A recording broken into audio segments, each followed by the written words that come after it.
LPU ప్లేస్మెంట్ల రికార్డులు సృష్టిస్తోంది. Final year student 2.5 కోట్ల ప్యాకేజ్ పొందుతున్నారు. 1700 మందికి పైగా ఎల్పీయూ స్టూడెంట్స్ 10 లక్షల నుంచి 2.5 కోట్ల ప్యాకేజెస్ పొందారు. విద్యా విప్లవం ప్రారంభమైంది లవ్లీ ప్రొఫెషనల్ యూనివర్సిటీలో. పిహెచ్డి చేయటం అంత ఈజీ కాదు, చాలా కష్టతరమైన పని అని యువకులు అనుకుంటూ ఉంటారు, చదువుకునేవాళ్ళు. అలాంటి వాళ్ళందరికీ ఈ స్టోరీ ఖచ్చితంగా ఒక మంచి ఎగ్జాంపుల్ అవ్వాలి. 14 ఏళ్ల వయసు వచ్చే వరకు ఒక్క అక్షరం నేరవలేదు, బడికి పోలేదు, పలక బలపం పట్టనే లేదు. కానీ 35 ఏళ్ల వయసు వచ్చేసరికి ఏకంగా డాక్టరేట్ పట్టా సొంతం చేసుకుని వెనుకబడిన జిల్లా పేరును రాష్ట్ర వ్యాప్తంగా మారు మోగేలా చేశాడు. కృషి పట్టుదల ఉంటే సృష్టిలో సాధించలేనిది ఏదీ లేదు, ఏదీ ఉండదు అని నిరూపించిన నాగర్ కర్నూలు జిల్లా సరస్వతి పుత్రుడు పరమేష్పై స్పెషల్ ఫోకస్. బల్మూర్ మండలం కొండనాగుల గ్రామానికి చెందిన చింత మసయ్య, తిరుపతమ్మ దంపతులది నిరుపేద కుటుంబం. ఈ దంపతుల 5గురు సంతానంలో రెండోవాడు పరమేష్. తన తరువాత పుట్టిన తమ్ముళ్లను ఇంట్లో కనిపెట్టుకుని ఉండాల్సి రావడంతో పరమేష్ చదువుకు దూరంగా ఉండాల్సి వచ్చింది. అమ్మా నాన్నలకు చేయూతగా పరమేష్ కూడా బాలకార్మికుడిగా పనిచేశాడు. చదువంటే చాలా పిచ్చి. ఎంతంటే ఓ దసరా పండుగ రోజున అందరూ కొత్త బట్టలు కుట్టించుకుంటే పరమేష్ మాత్రం స్కూల్ యూనిఫామ్ కుట్టించుకున్నాడు. ఆ బట్టలు వేసుకుంటే తనని తాను విద్యార్థిగా అనుకుని మురిసిపోయాడు.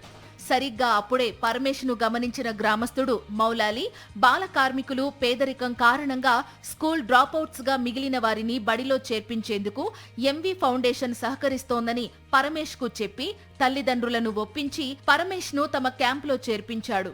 అలా 14వ ఏట చదువు వైపు అడుగులు వేసిన పరమేష్ మొదటి అటెంప్ట్ లోనే 7వ తరగతి పాస్ అయ్యాడు.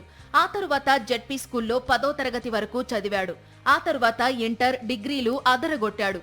అక్కడితో ఆగకుండా పీజీ చేశాడు. పీజీలో 85% మార్కులు రావడంతో ఉస్మానియా యూనివర్సిటీలో జియాలజీలో పీహెచ్డీ సీటు వచ్చింది. శ్రద్ధగా చదివి ప్రొఫెసర్ మురళీధర్ పర్యవేక్షణలో పీహెచ్డీ పూర్తి చేసి డాక్టరేట్ పట్టా పొందాడు. తనతో పాటు గ్రామంలో చాలా మంది బాల కార్మికులు ఉండేవారని, కానీ వారిలో మెజారిటీ పిల్లలు చదువు వైపు రాలేకపోవడం బాధాకరమని పరమేష్ అంటున్నాడు. నిరుపేదల చదువు కోసం ప్రభుత్వం ఏదో ఒకటి చెయ్యాలని పరమేష్ విజ్ఞప్తి చేస్తున్నాడు. నేను చిన్నతనంలో నేను స్కూల్కి వెళ్ళకుండా నేను ఇంటి దగ్గర పశువుల కాడికి వెళ్తుండే. నేను పశువుల కాడికి వెళ్ళేటప్పుడు నా బాల్యమిత్రులంతా బాల కార్మికులే. ఎందుకంటే నా ఏజ్ పిల్లలంతా ఆల్మోస్ట్ 30-40 మంది పశువుల కాడికే పోతుండే. స్కూల్కి వెళ్ళే వాళ్ళు మా అన్న వాళ్ళు నాకన్నా సీనియర్లు వెళ్తుండే. నా ఏజ్ వాళ్ళు మొత్తం బాల కార్మికులుగా పనులు చేస్తుండే ఉండేవాళ్ళు.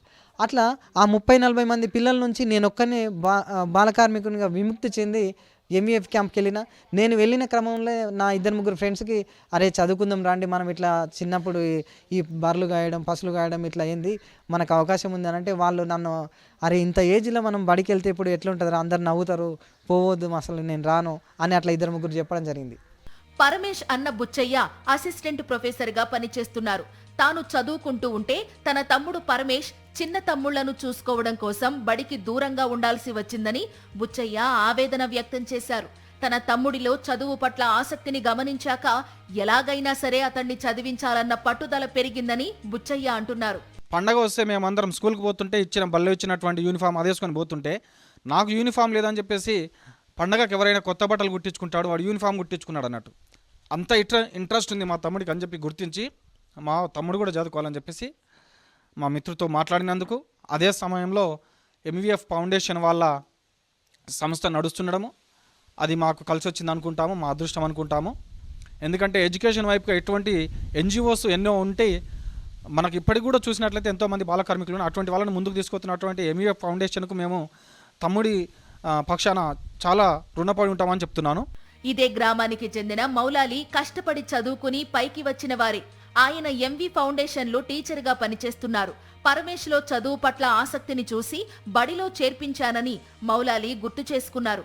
అయితే తాను పీహెచ్డీ పొందిన ఉస్మానియా నుంచే పరమేష్ కూడా పీహెచ్డీ పొందడం తనకు చాలా సంతోషంగా అనిపించిందంటున్నారు మౌలాలి.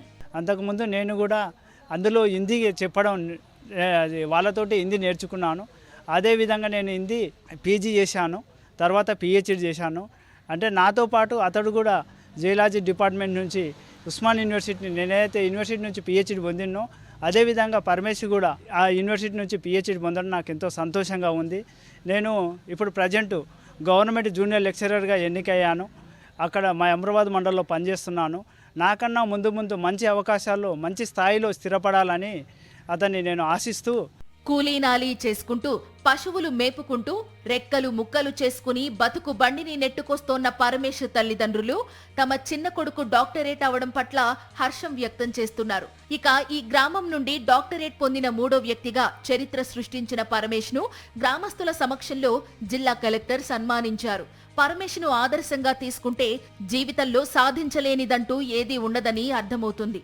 ఇది భావితరాలకు చదువుల బాట పరుస్తుందంటున్నారు మేధావులు.